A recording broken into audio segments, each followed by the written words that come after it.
What is going on, YouTube? PPS back here with my guy Monotone back for Past the Prop. Today is our Friday edition. Coming at you live with 4 plays, our 2 Tailor fades, and I believe we're going to be mixing it up between MLB and NBA tonight. So, Monotone, how you been? I know it's only been 48 hours, but how's the run been? Yeah, kind of had a pseudo day off yesterday. No NBA playoffs for me personally. It was kind of just sitting back, enjoying the day. Got into the slate finally late last night, so I'm excited to get some winners out here. It feels good. It feels like I'm coming back from a vacation almost, even though you're right, it's only been 48 hours since we've been here. Yeah, no, I feel that 100%. Yeah, it's just nice to get back in the groove of things. Like I had a couple days there where just like, like you're a couple weeks where it's just like up, down, and just kind of even out. So had a couple sweeps yesterday, which was nice, and the day before. So excited for that. We got some people in the chat. Good morning. I'm happy you guys are with us at this early time. Turbo, Jay, I think this might be the first time I've ever seen someone comment before Jay. So that's interesting. We got Chris in here as well. Jason, obviously Turbo bringing it back in here. So again, guys, we'll be coming at you with 4 plays here. Make sure you guys drop a like quick while you're in here. Hopefully we'll be able to get a good group of guys in here ready to cash some tickets with us. And yeah, I'm very excited. I love both my plays today. I looked at yours. I like them too. So just kind of have that good feeling about this one again today. But yeah, let's go into it right away. I'll have you start us off with some plus money, because who doesn't like starting off with some plus money winners here? Yeah, once again, another plus money, right? Both of mine are plus money today. I guess that's just our new theme around here. But yeah, so you can get this. Also, you can just get Luka 4 threes at minus 135. Now, the juice was a little bit worse last night. I didn't really want to deal with that, so I played it there. But I'm just looking to get as much exposure possible to Luka tonight. I think it's one of those situations where Dallas is back against the wall, and there aren't too many more clutch shooters in the NBA than Luka Doncic, as we've seen over the last couple of years, even with all those kind of first-round exits, the playoff struggles, the not having the supporting cast that we might kind of wish he does. He's still knocking down those threes in these clutch games. So the volume this playoffs has been absolutely insane. He has 10 3 attempts in every single game so far in the postseason. I don't think any other person has even done that so far this year, and I don't think anyone's going to get near the level of volume that Luka's taking. Like I said, 10 threes every single game. We're talking about a guy that's obviously shooting better than 30% from the three-point line on the regular season. If he keeps getting these 10, 11 attempt games, I think he's bound to break through for one of these 7, 8 three-point games. I'm not quite betting it all the way up there. I did see 7 was plus 700 on DraftKings last night, and I was kind of staring it down a little bit. But like I said, the volume has just been insane so far. I didn't Crowder. Crowder's 3 for 5 in both games this series from beyond the arc. He struggled a lot in round number 1, but he's clearly kind of gotten back to the same dependable kind of stretch big that he's been all year. So I think Crowder's pretty dependable to knock one down. Got this at plus 100. Like I said, you can play it at minus 135 with just the Luka leg, but I'm just looking to get as much exposure possible. The Suns are very happy. I don't know if you've noticed this. The Suns are very happy with letting Luka get his and limiting everybody else and winning the games. It's working, right? Let Luka score 40 points.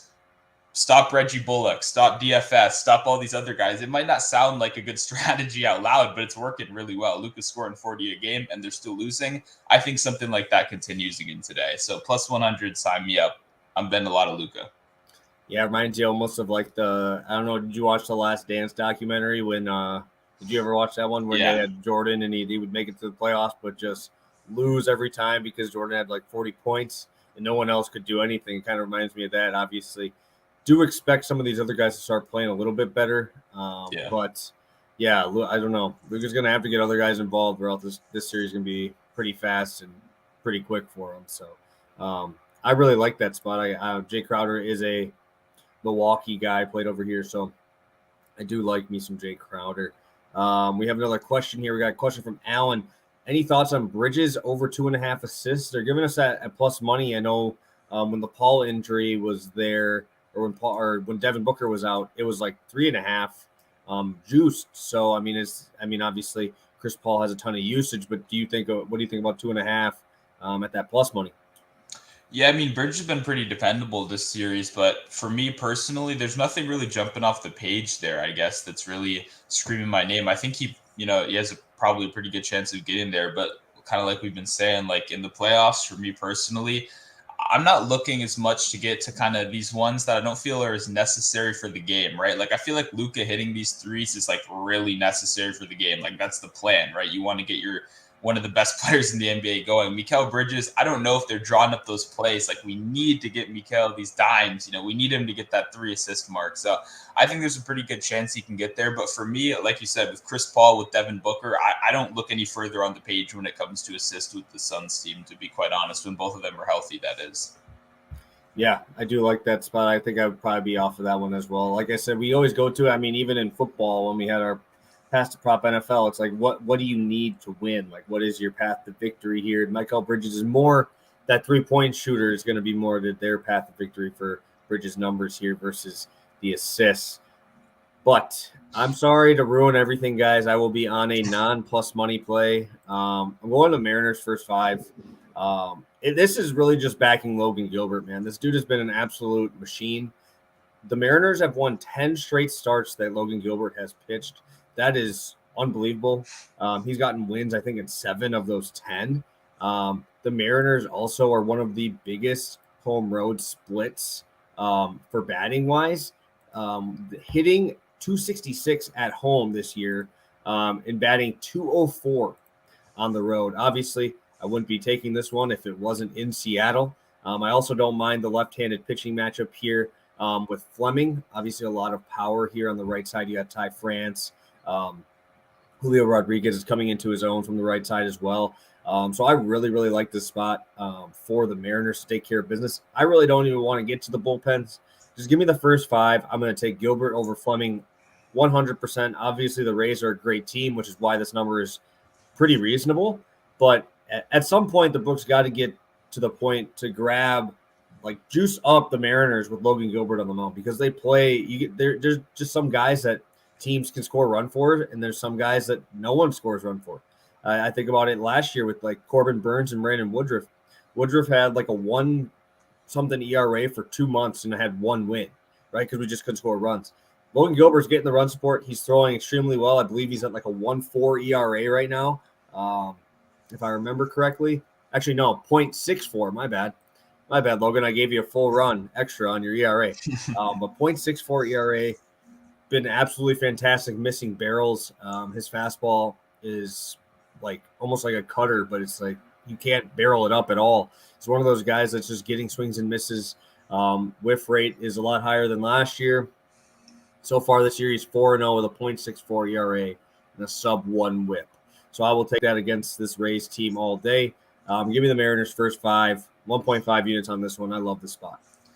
Yeah, Mariners are a team that I like to roll with a lot too. They're one of those scrappy teams, always gives you a good bang for your buck over there. But yeah, no, like you said, eliminating as many variables as possible, right? I don't want to deal with these bullpens. You don't want to deal with these bullpens. Nobody here in chat wants to deal with these bullpens. So much random shit can go down. But when you're going first 5, you're pretty much, in most situations, going starter against starter.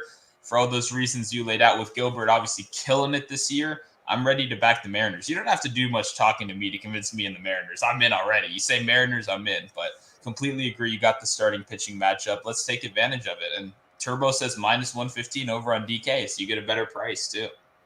Love it. Hell love yeah. it, love it, love it. Thank you for bringing that up. Make sure you go pop over there on DK. I do love that line. -115 is obviously a little bit better than that one too. So we are over to our Pikkit Sports Tailor fade section. We're going to 2 NBA spots today. I'm thinking I'm going to agree with one and probably disagree with the other, just like usual. I can't keep double fading or double tailing, but one, I think everybody's going to like this one. So Tailor fade number 1 is James Harden under 22.5 points. Honestly, I don't even remember the last time James Harden scored 20. So, I mean, this is I'm happy the public is finally jumping on this one because I know everybody was on his points, rebounds, assists in that first game without Embiid, and he ended up crapping the bed there. But let's think, what is your thoughts here on Harden under 22? I'm probably going to be tailing this one because, like I said, I don't even remember the last time he got 20.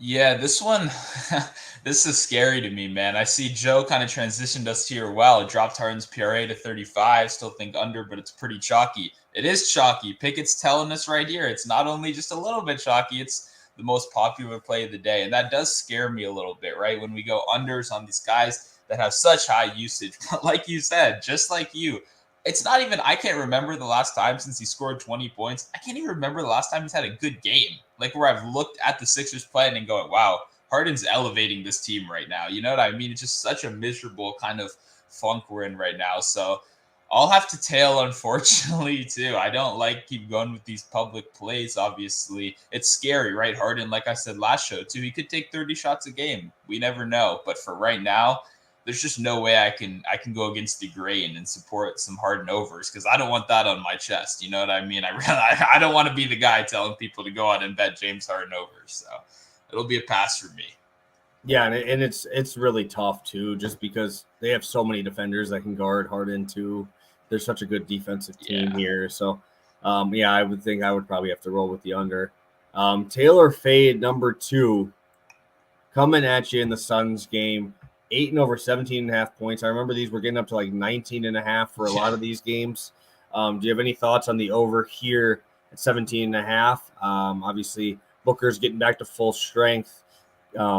Chris Paul's looked fantastic throughout the playoffs. I might lean the under just on the shot attempts. I think he probably should get more. If I'm the coach or if I'm Monty Williams, I'm probably giving him more shots. But I haven't seen enough volume, honestly. But obviously, he shoots like 70% from the field, so it doesn't really matter at most points. But like I said, it's almost like I can't just have double tails every time. Yeah, it's tough for me too, right? Because Ayton, like you said, volume never has really been the hugest thing for Ayton, which always scares me. He's just incredibly efficient, right? He's knocking down those mid range at a level we don't see from centers too often. I'm not sure what to feel about this number, to be quite honest. I don't know about people in chat right now. You can let me know, but this was 19 a game ago, and all that happened was foul trouble. That game is very hard to get any meaningful data out of because he was in foul trouble a game. So for me, looking at this game objectively, right, how can I not project him to go back to that 19, 20 point level he was at just 2 days ago? Like Jay's saying, it's a dream matchup for him, right? We've got Powell, we've got Kleba. These guys can't guard Ayton. He's going to be a max player this offseason. You know, basically, yeah, exactly. Got Plumlee down there, although no disrespect to the plumber. You know, he's doing his best out there. But the point is, this feels like an overreaction from the books. But my problem, just speaking to you and me both, the books don't overreact that often. Normally, overreaction just means it's a trap. This feels like a trap. That's, to be quite honest, the long way of what I'm trying to say is that there's no logical reason why they drop it from 19 to 17 when we all know it was just foul trouble and we're all going to bet the over. So I'm going to fade it too. I'm going to say the books are conjuring their magic, trying to trick us once again. So once again, do not want the blood on my hands. I will be fading the great dream matchup that DeAndre Ayton has because I'm not going to get God again today. How about that? Yeah, no, the books are they're too smart for stuff like that. But if I do, I mean, even if it does go over, good for everybody else who's betting on it, right? The public that's betting on it here. So, oh yeah, Plum Sauce, the legend. Question here from Sam. Sitting at 11.5 rebounds, assists for Jimmy Butler. Limited Lowry. Do you think that he would still get to those numbers? Obviously, when Lowry was out, he's the main ball handler here. Thoughts here on Jimmy Butler? Yeah, so the answer is no one really knows, right? We don't know what a limited Lowry looks like. Does it play into factor? I'm stumbling on my words right here. Sorry. Does a limited Lowry still affect Jimmy Butler? I think, yeah, obviously anyone that takes the ball out of his hands is going to kind of pose a threat to this bet. My mind goes more to rebounds. I guess he will have less defensive pressure, right? When you got a guy like Lowry out there to guard the guards, Jimmy can kind of sit back a little bit more. Getting RA kind of gives you the ability to, bet both of them. You're essentially getting a spike rebounding performance or a spike assist performance. So I lean the under, but we don't know a lot about this game yet still, to be quite honest. This is the game I kind of went a little bit lighter so far. I don't know about you, but Embiid still could very well play. I think he tries to, even though he's technically out right now. Lowry, no clue how that affects anything. I would just pass on this for now. I would lean over, though. I think he probably does go over just because I think his rebounding rate probably increases a little bit and his assist rate should stay pretty consistent. But I'm just going to pass for now. I would lean over, but I'll probably just pass on this until we get more information. Yeah, I'm gonna probably lean rebounds over and probably assists under. Probably would be where I'd go. And I take these numbers like this. We say it all the time, is we want to be able to have both have a pop off opportunity. And if we have Jimmy Butler not running the point as much, and we have Lowry out there, obviously, I know they're running Vincent quite a bit out there as well. I would just probably take rebounds, like you said. If you don't have to guard all the way out there and you have more on the wing, obviously that gives you a lot more rebound opportunities. I haven't checked rebound chances for Jimmy Butler these last couple games. I know Bam was like the second highest in this conference spots in these games. He was like the second highest rebound percentage. So I think I would probably just kind of stay off. It's kind of a weird middle spot where I would always hit Butler at this number, but I don't know. I just have no good read on this series. This series I haven't really bet on much at all. Also, since when with these star players has limited minutes ever been true in the playoffs? If his ankle or whatever's injured, I forget, is hampering him, he'll come off the court, right? But if it's not, he could play 40 minutes under this limited distinction. It happens all the time, and that could really throw a wrench in this bet. So it's hard to say until we get a little bit more information from Coach. Yeah, for sure. For sure. Well, let's pop on over now. 2 more MLB plays left to go.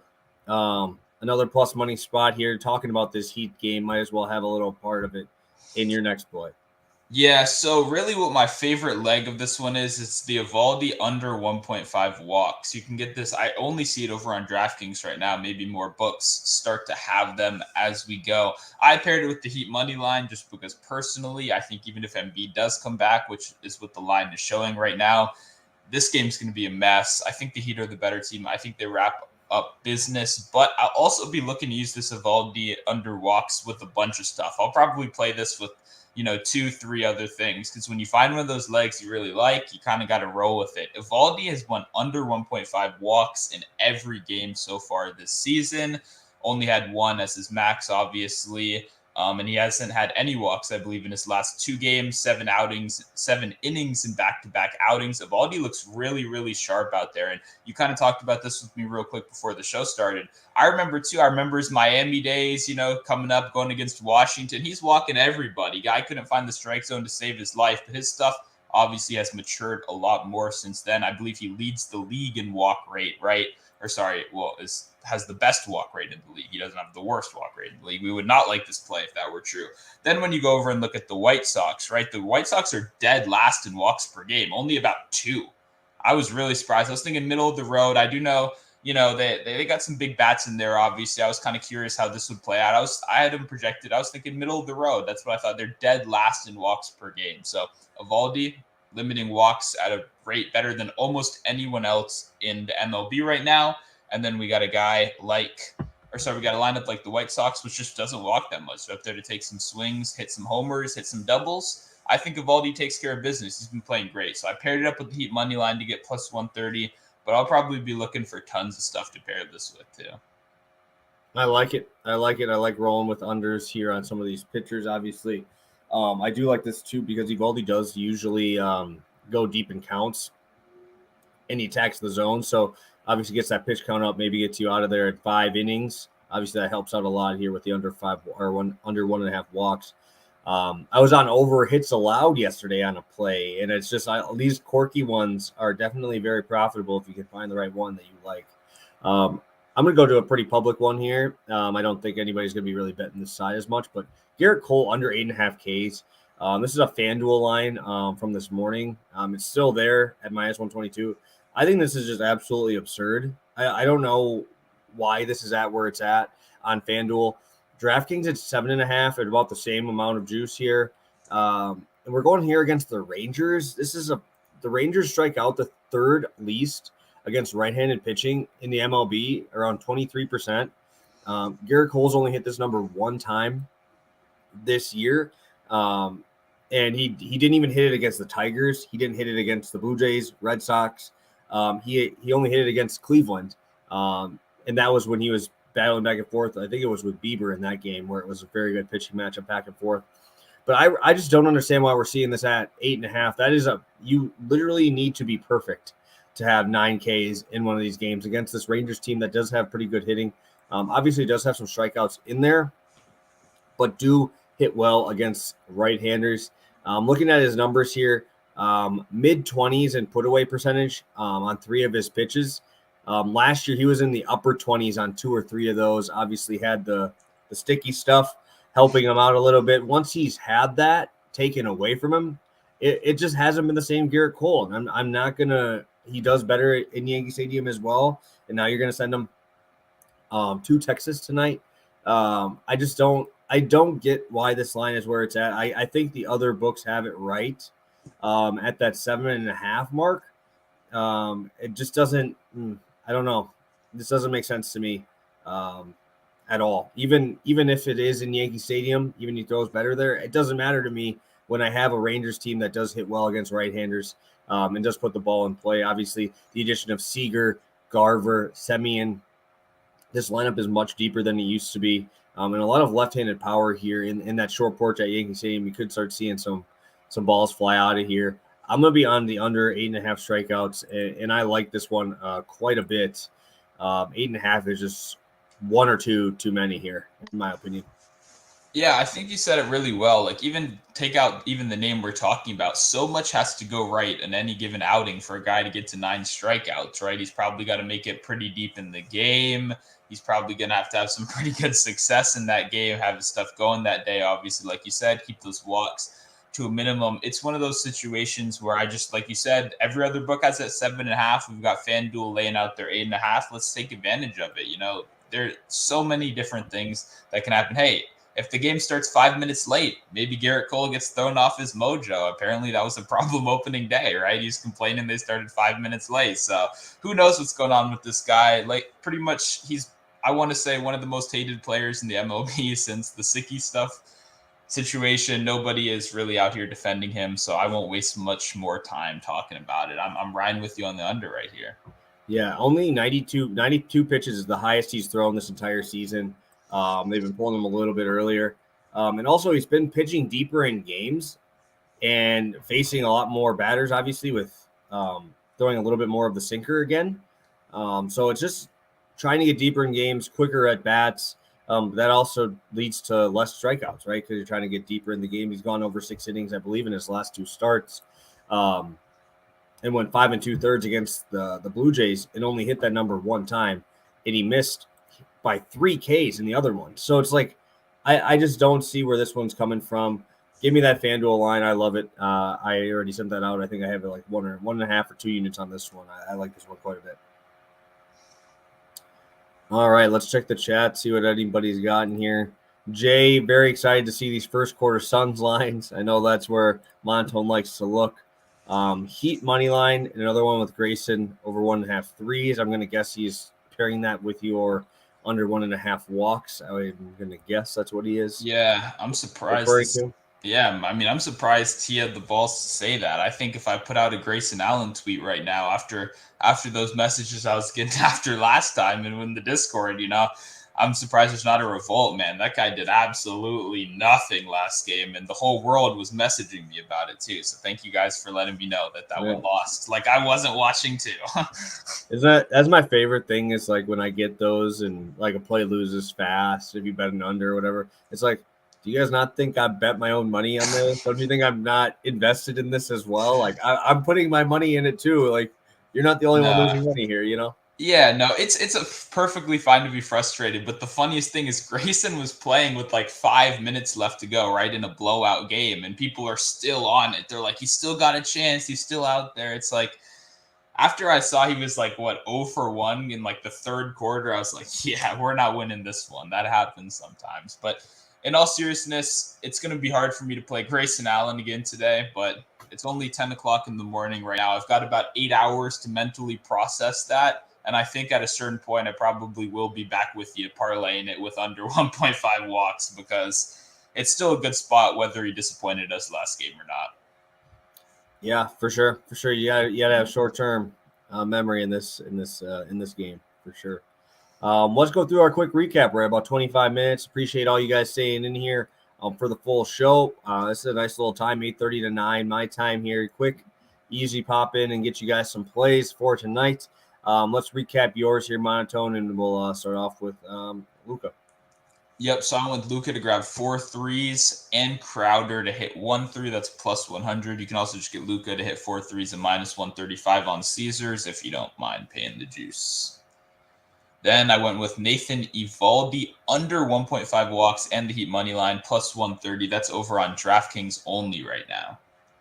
And then give us your thoughts on your Tailor fade here for Pikkit.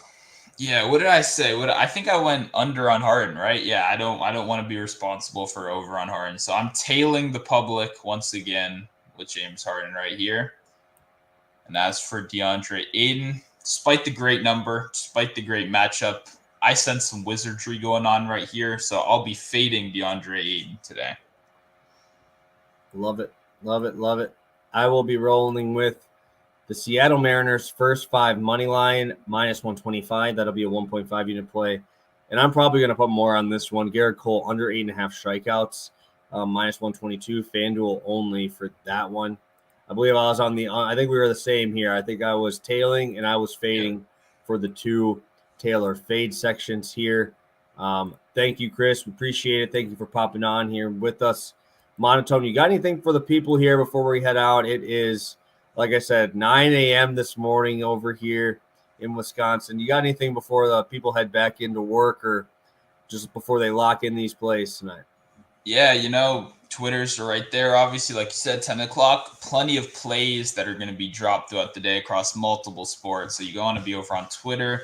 And we appreciate Pikkit, obviously, for sponsoring the Tailor Fade. We have code PTP, which stands for Pass the Prop. So people have been asking me, the app doesn't cost money, guys. This isn't like a free deal. It's a free app, and they will give you between $3 and $100 when you sign up for nothing. So we're not like peddling a paid app. I just wanted I've gotten like multiple questions. It's a completely free app. We go on there, we pop up, we see the most popular plays of the day, who's on what. I see our buddy Brian versus the Buckets is on Ayton again. We check that out in the app. That's really what it does. Completely free app. PTP. They'll give you some money and they'll show that, hey, you watch the show too. So it's a nice double header right there.